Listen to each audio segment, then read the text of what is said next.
So guys, guess what today is? Woman Crush Wednesday! I made myself a shirt. So now I can wear Emma Watson on my body. That sounds weird, but look. Perfection. Queen is on my chest.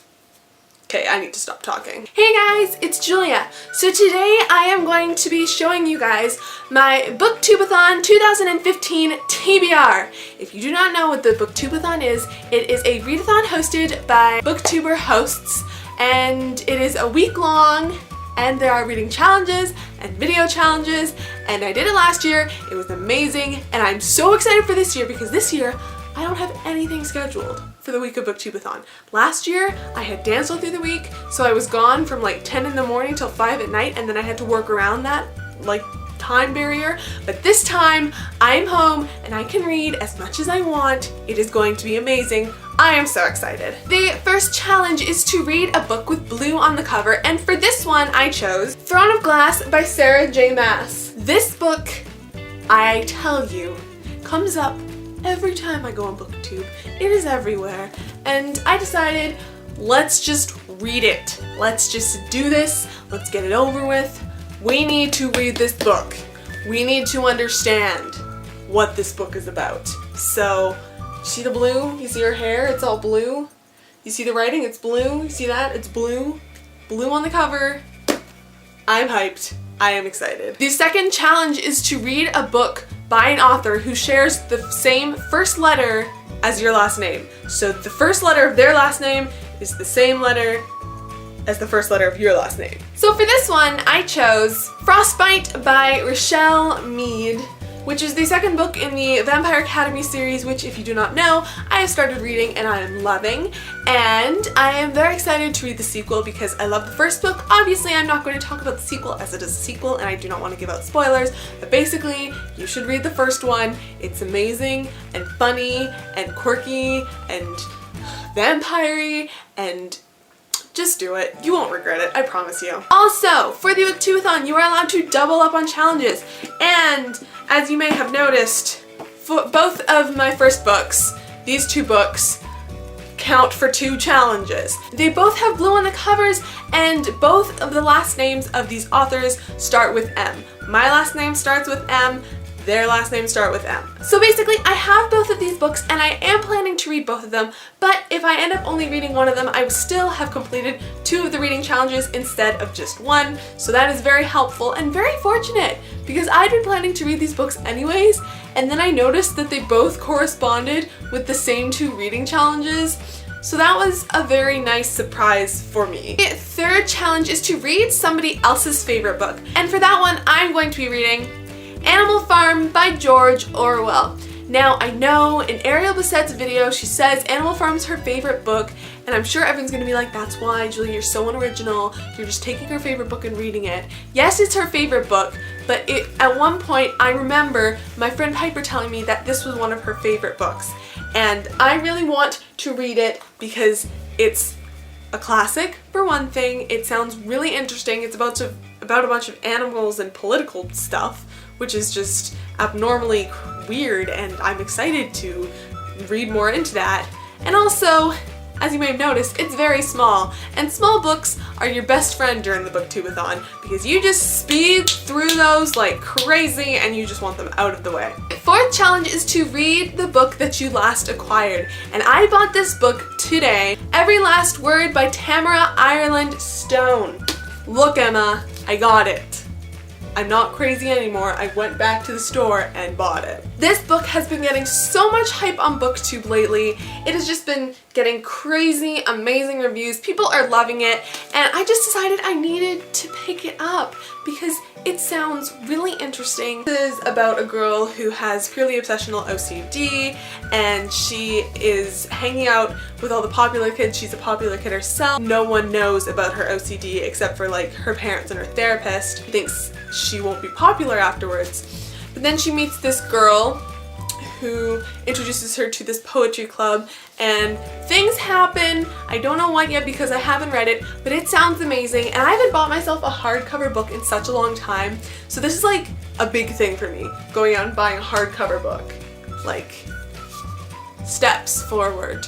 in being a booktuber, buying a hardcover book. This is hopefully going to be one of the first ones I read because not only do I want to read it really badly, I also really want to be able to kind of like extend my reading period on this one in case I need more time to read it, so I want to start reading this one early. Challenge number 5 is a very interesting one, and it is to finish a book without letting go of it. And for that one, once again, I have chosen Animal Farm by George Orwell.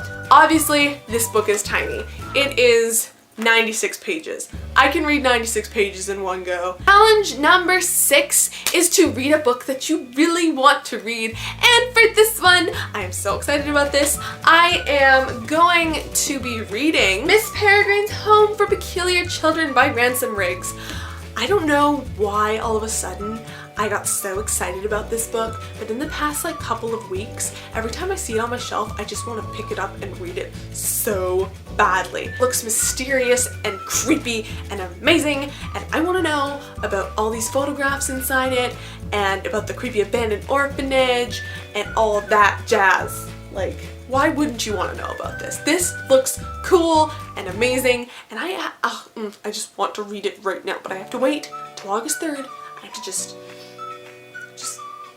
let it go. And the 7th challenge is to read 7 books. I have 5 books that complete other challenges in this. Since I doubled up on challenges, I do not have 7 books to read. This time around, I'm adding extra books in. Last year I didn't have to because I read Percy Jackson. That was 5 books. You know, it was pretty big, pretty substantial part of the readathon. But this year I chose 3 other books that are options for me to read during Booktubeathon to fulfill the 7-book reading goal. So, let's check those out. So the first book that I really want to reread during this Booktubeathon is The Perks of Being a Wallflower by Stephen Chbosky, my favorite book, The Bay, it's back. If you did not know, this is my favorite book. It has been for a couple years now. It's amazing. It is told in letters to someone unknown from this boy named Charlie, and basically talks all about his life in high school and his crises and his new friends and all these things like that. And this book is incredible. I have loved this book since I started BookTube. Way before then, I have a special place in my heart for this book, and it just makes me happy. And I haven't read this book in quite a while actually, and also it is very short. Not as short as Animal Farm, but still a pretty quick read. So I decided I would love to reread this one. The next book that is an option for me to read for the completion of my 7-book goal is Scarlet by Marissa Meyer, which is the 2nd book in the Lunar Chronicles. I read Cinder a couple months ago, loved it. I don't know why I didn't pick this one up and start reading it then. I am just throwing this one in the mix because I want to read more of fairy tale sci-fi retellings and learn more about this world. And the last book, the last option for my completion of the 7-book goal is Rebel Belle by Rachel Hawkins. Another book that I've been wanting to read for a very long time. I kept passing this one in the bookstores and I was like, no, I won't get it. And then I got it, and now I want to read it because once again, it looks incredible.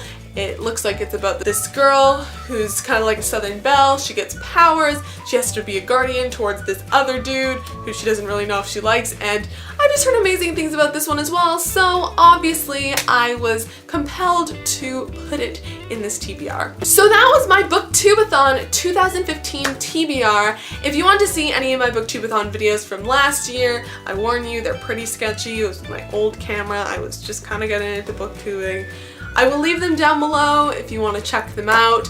Also, I will leave the links to the official Booktubeathon YouTube channel down below if you want to check it out, because there is still time to get your TBR together and participate in 2015 Booktubeathon. I promise you guys, it is so much fun and it's so rewarding at the end of the week, and I just am obsessed with it. I was in such a post-event depression last year after it, so I'm so excited. It's back, it's back, it's back.